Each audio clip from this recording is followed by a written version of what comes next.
Актуальныя праблемы сучаснасці, гісторыя, культура, родная мова і мастацкае слова. Пра гэта і не толькі пісьменнік і публіцыст Навум Гальперовіч гутарыць з вядомымі людзьмі краіны. Вітаю, дарагія сябры. Скажыце, калі ласка, ці можаце вы назваць кнігу спакуслівай і небяспечнай? Я не ведаю, што адкажаце вы, а вось моя сённяшняя суразмоўца напісала: кніга, як скарбніца ведаў, выглядала ў рамантычных творах спакуслівай і небяспечнай. Это моя гостья, кандыдат філалагічных навук Ірына Бурдзялёва. Вітаю, Ірына Алексеевна. Добрый день.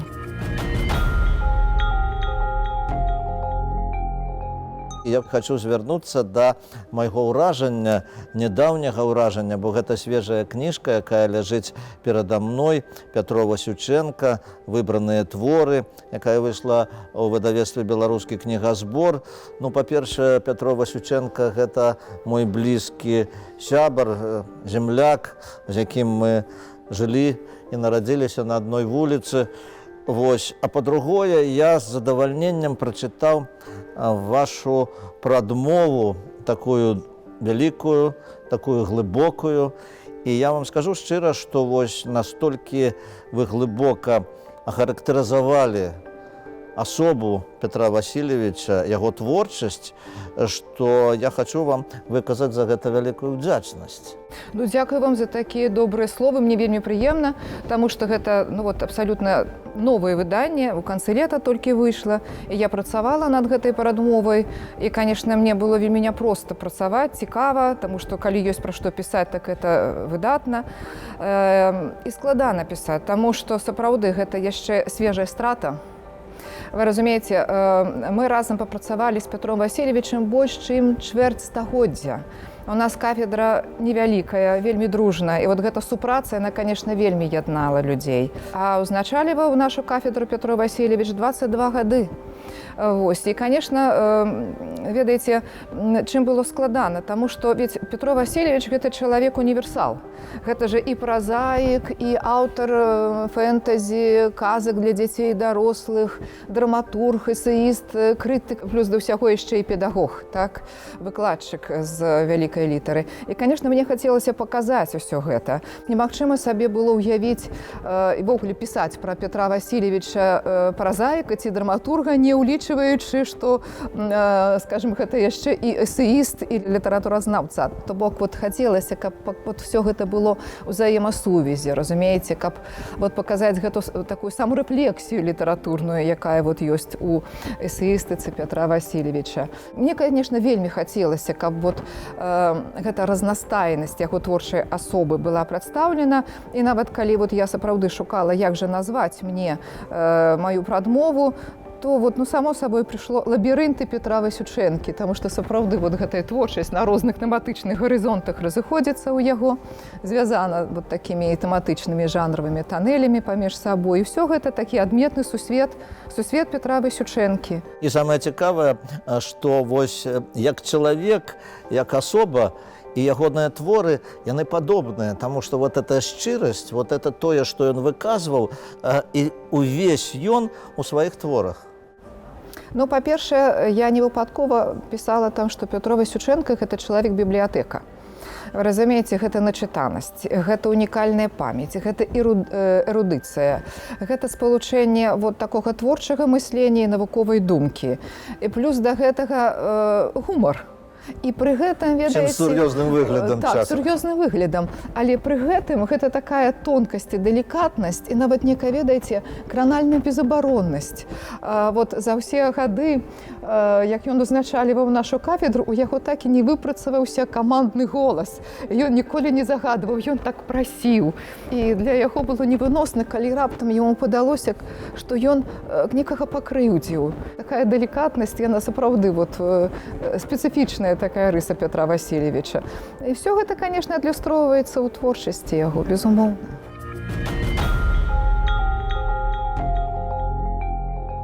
У мяне ёсць такое пытанне да таго, як вы адкрылі, вось, напрыклад, для нас, хто не так абазнаны ў літаратуры, такую асобу, як Ганна Мастоўская. О, гэта вельмі цікавая асоба. Вось. Ну, па-першае, адкрылі да мяне яе перакладчыкі, таму што першыя пераклады твораў, а гэта гатычныя раманы Ганны Мастоўскай, былі зроблены Лявонам Баршчэўскім і Міколам Хаўстовічам. А я ўжо тады пачала чытаць і неперакладзеную польскамоўную спадчыну. Гэта вельмі цікавая з'ява, гатычны раман. Гэта вельмі цікавая з'ява ва ўсёй еўрапейскай літаратуры, і ў беларускай літаратуры гэта вельмі цікавая з'ява, якая, дарэчы, ну, скажам, яшчэ раз падкрэслівае, што, ну, сапраўды беларуская літаратура развівалася, як мы кажам студэнтам, паводле агульнай еўрапейскай літаратурнай парадыгмы. То есть вот і ў нас быў гатычны раман, і ён быў цікавы. І, дарэчы, ну, гатычны раман – гэта вельмі перспектыўная з'ява. Мы гэтыя рысы гатычнага рамана можам і ў Баршчэўскага пабачыць, і ў Ластоўскага ў лабірынтах, ўжо ў Караткевіча колькі вось гэтых прыёмаў, якія былі запачаткаваны. Гэта традыцыя, конечно, гэта традыцыя, так. Калі гаварыць пра тое, што вот Ганна Мастоўская, класічны роман гатычны, гэта беларуская пісьменніца, хаця напісала на польскай мове. Гэта, дарэчы, для беларускай літаратуры таго часу з'ява досыць характэрная, таму што... Так, таму што і Ян Чачот, і Владзіслаў Сыракомля, і многа яшчэ можна назваць імёнаў, якія пісалі па-польску, жылі на нашай зямлі, нарадзіліся на нашай зямлі. І вось як іх можна называць? Беларускімі пісьменнікамі? Адназначна беларускімі. Чамусьці усе звяртаюць увагу на мову твора. У свеце ёсць англійская мова, а ёсць літаратура Англіі, ЗША, Канады, Аўстраліі, Новай Зеландыі. Это што, ўсё англійская літаратура? Конечно, не. Гэта проста англамоўная літаратура, але гэта розныя нацыянальныя літаратуры. Ну, а ў нас у 19 стагоддзі, разумееце, гэта такое моўнае двухадзінства. Польскамоўнае, беларускамоўнае. І натуральна, што польскамоўных твораў у нас значна больш, ну, сілу таго, што цэлы звяз такіх прычын. Ну, больш распрацавана была мова. Конечно. Так. Па-першае, мова беларуская на той час яшчэ не распрацавана. Яна не літаратурная, яна не унармаваная. Па-другое, вы разумееце, гэта стэрэатып мыслення нашай апалячанай шляхты. 200 гадоў яе апалячалі. Для проста-такі гэта ўжо стэрэатып, што парадна-выхадная мова, мова літаратуры высокай, гэта, конечно же, польская мова. Ім проста ў галаву многім не прыходзіла вот звярнуцца, каб напісаць нейкі сур'ёзны верш на мове сялянскай, вясковай, размоўна-бытавой.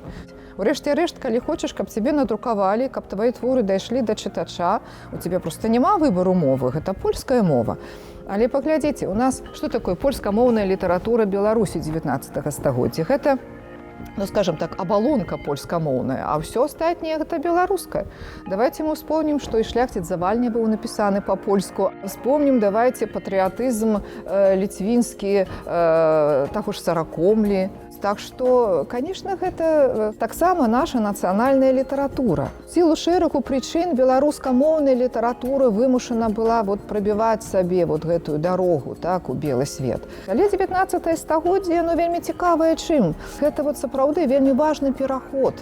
Пераход ад такой краёвага патрыятызму, краёвай свядомасці ў пачатку стагоддзя, да ўжо сфарміраванай такой вот ідэі, што беларусы гэта самастойная нацыя, калі мы возьмем Францішка Богушевіча, так, вот гэтую славутую прадмову.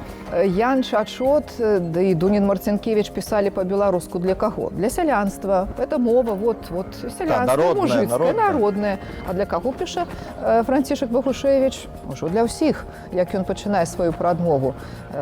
Братцы, милые, дети земли маткі маёй. Все, хто жыве на гэтай землі, мова беларуская. То есть гэта вельмі важны перыяд такі. Гэта перыяд, калі назапашваецца вот гэта, ведаеце, нацыянальная самасвядомасць, вот ідуць гэта ўнутраныя працэсы ўнутры нашага грамадства. І ўсё гэта выбухне вот у пачатку 20 стагоддзя вот у нашаніўстве, нашаніўская літаратура, вот это ўздым сапраўдны, так, калі літаратура ввогуле беларускамоўная, так, я маю на ўвазе, пераходзіць на зусім іншы такі мастацкі ўзровень развіцця.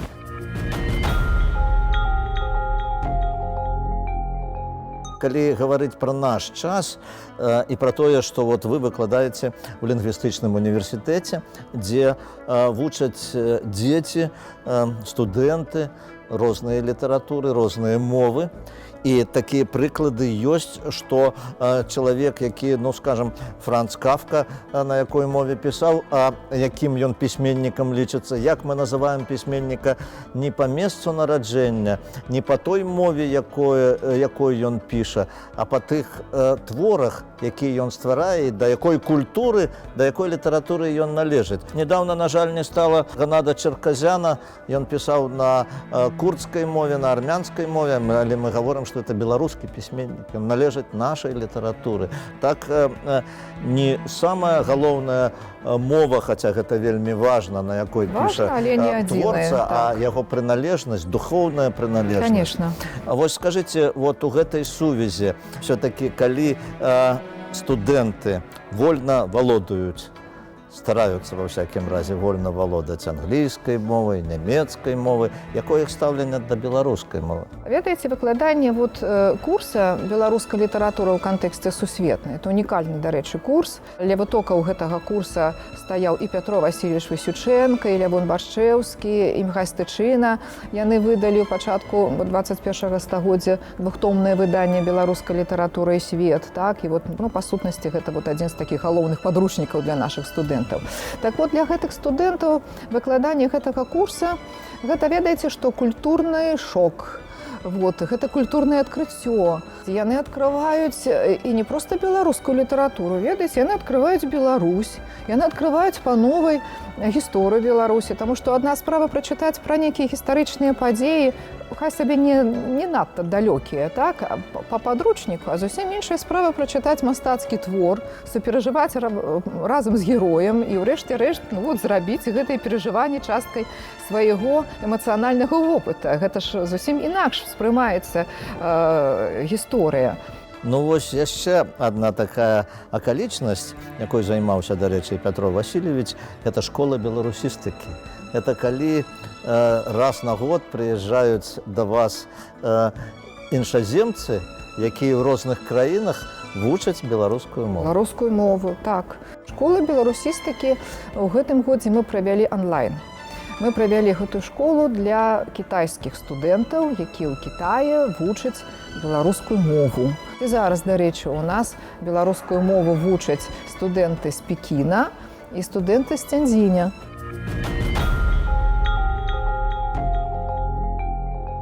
Я хацеў бы цяпер прыступіць да нашай апытанкі. Скажыце, калі ласка, што, на ваш погляд, азначае любіць сваё? Па-першае, трэба ведаць сваё, каб любіць. Любіць трэба актыўна, не проста любіць. А нешта рабіць, каб то, што любіш, неяк памнажаць, развіваць далей, берагчы ўрэшце рэшт. Скажыце, калі ласка, 3 месцы назавіце, дзе варта пабываць, на ваш погляд, кожнаму беларусу.